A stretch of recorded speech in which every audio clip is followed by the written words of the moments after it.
Saudaraku yang dikasihi Tuhan, kita masuk kepada bulan Paskah. Dan ini adalah bulan yang penting bagi kita karena Paskah berbicara tentang pengharapan dalam kehidupan kita. Kita yang mestinya binasa, kini beroleh pengharapan untuk mendapatkan hidup yang kekal. Kita yang mestinya sakit, beroleh pengharapan untuk mengalami kesembuhan. Kita yang miskin dan tidak berdaya, beroleh pengharapan untuk kaya dan berjaya bersama dengan Dia. Di dalam Roma pasal yang ke-8, ayat yang ke-24 dikatakan begini, sebab kita diselamatkan dalam pengharapan. Tetapi pengharapan yang dilihat bukan pengharapan lagi, sebab bagaimana orang masih mengharapkan apa yang dilihatnya. Tetapi jika kita mengharapkan apa yang tidak kelihatan, kita menantikannya dengan tekun. Kata kuncinya adalah kita diselamatkan dalam pengharapan, dan pengharapan itu harus dinantikan dengan tekun. Saya ingin mengatakan kepada saudara bahwa di dalam Kristus berbeda dengan pengharapan-pengharapan yang dijanjikan oleh dunia ini. Sebab Dia yang menjanjikannya setia, dan Dia yang menjanjikannya sanggup melakukannya. Dengan kata lain, kita mengerti bahwa pengharapan di dalam Tuhan adalah sebuah pengharapan yang pasti. Mengapa? Sebab dalam Roma pasal yang ke-5, ayat yang ke-5, Dia berkata bahwa pengharapan di dalam Tuhan tidak akan mengecewakan. Itu sebabnya saudaraku, kita berharap bukan cuma sekedar berharap, tapi berharap dengan sebuah kepastian. Saya ingin beritahu kepada saudara, oleh karena satu, pengharapan di dalam Dia tidak pernah mengecewakan. Apapun yang Dia janjikan, pasti Dia genapi. Dan tidak pernah kecewa orang yang berharap kepada Tuhan. Yang kedua, mengapa saya katakan di dalam Kristus ada pengharapan yang penuh kepastian.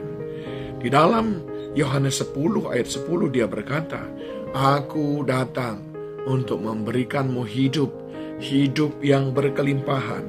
Ini menunjukkan bahwa Dia menyatakan dengan kebenaran bahwa setiap orang yang berharap kepadanya untuk mengalami hidup yang berkemenangan, berkelimpahan dalam sukacita, berkelimpahan dalam keselamatan, dia pasti mendapatkannya. Sebab untuk itu Yesus datang.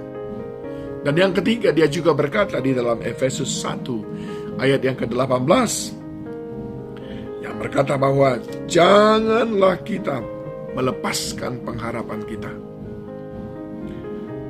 kepada Tuhan. Karena apa?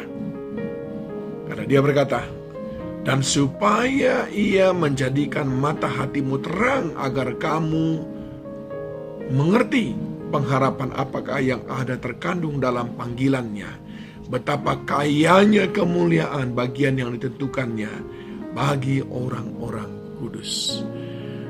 Pengharapan di dalam Tuhan adalah pengharapan yang menjanjikan kemuliaan. Mungkin saja ketika berharap kepada Tuhan, hidup di dunia ini, ada banyak tantangan yang harus kita hadapi. Bahkan mungkin doa kita pun banyak yang tidak dijawab. Tetapi Dia berjanji, ada kemuliaan yang berlimpah-limpah yang Dia berikan kepada orang yang tekun di dalam pengharapan kepada Tuhan. Saudaraku yang dikasihi Tuhan, 3 alasan mengapa kita terus berharap dengan tekun kepada Tuhan. Yang pertama adalah sebab pengharapan di dalam Dia tidak pernah mengecewakan. Dan yang kedua adalah sebab Dia menjanjikan hidup dalam kelimpahan. Serta yang ketiga adalah orang yang berharap kepadanya akan mengalami kemuliaan yang Dia sudah sediakan. Mari saudaraku, boleh saja mata jasmani kita tidak melihat dasar untuk berharap, sebagaimana Abraham tidak melihat dasar untuk berharap.